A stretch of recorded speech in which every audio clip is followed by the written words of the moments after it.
if we can confirm that's David Clark. That's a very high-speed part of the track going into McPhillamy Park, and someone's lost the back of the car and spun, and I'd say Mark Porter's been T-boned. It's really hard to tell, but that is one of the biggest crashes you'll ever see. Let's have a look here. So Porter's lost it at the top. Is it Shannon O'Brien or is it David Clark? Okay, Alajajan, big lose. Oh no, it is David Clark. Huge hit into the driver's side of Mark Porter's car, the Hydralink Commodore. So I'd say Porter lost it on his own. I don't think he got a touch there. He's just tagged the wall, and at this point he actually puts his hands up to his helmet. He knows he's vulnerable there. Alajajan just clipped him, and Clark throws the outside option, nowhere to go.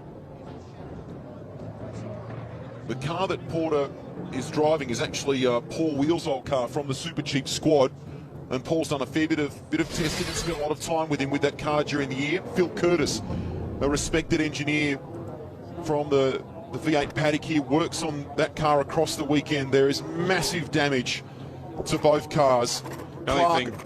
Sorry, Ross, the only thing I was going to say there is that fortunately, if there is any positive there, David Clark has actually washed off a lot of speed into the wall before he hit Porter. Darryl? Well, Greg and Cam, hopefully good news. I just spoke to the team here in pit lane, and they just said they did get a few words from Mark. Obviously, reception at that part of the track, and Cam would know well there are a few holes around here. Sometimes they can't get a constant conversation with him, but they did get initially a few words from Mark.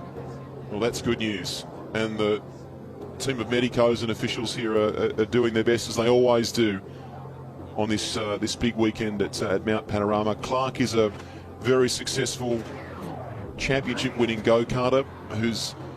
Through the field from a 9th place start was Mark Porter, and soon made his intentions clear on Wakefield.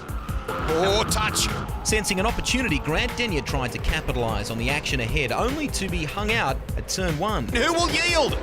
Porter tries to take the line. Denyer's off to the inside.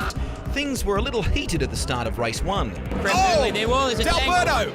Tony D'Alberto and Jay Vernick. Vernick has clouded the wall. On the restart, Porter threw away the lead with a heavy right foot at turn 2.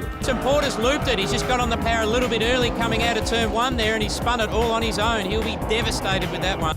However, Mark Porter hung on to claim his first victory of the season. Mark Porter has taken out the opening race. Well done to the Kiwi.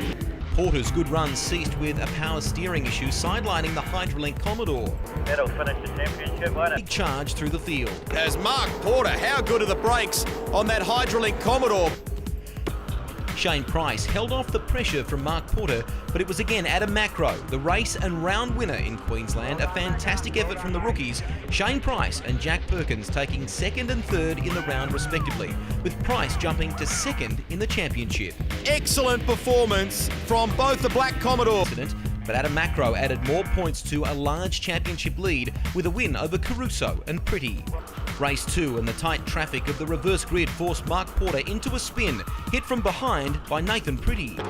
Mark Porter applied the pressure to Perkins until a mistake forced him off the track. Look at Mark Porter, big dive bomb under brakes, that will not work. Replacing Wayne Wakefield in the V8 set out after Macro, applying plenty of pressure to the championship leader. The battle for 3rd was just as intense, with Porter searching wide for a pass on Jack Perkins. Look at how deep he goes under brakes. It eventually came easy for Porter when engine issues forced Perkins to retire mid-race.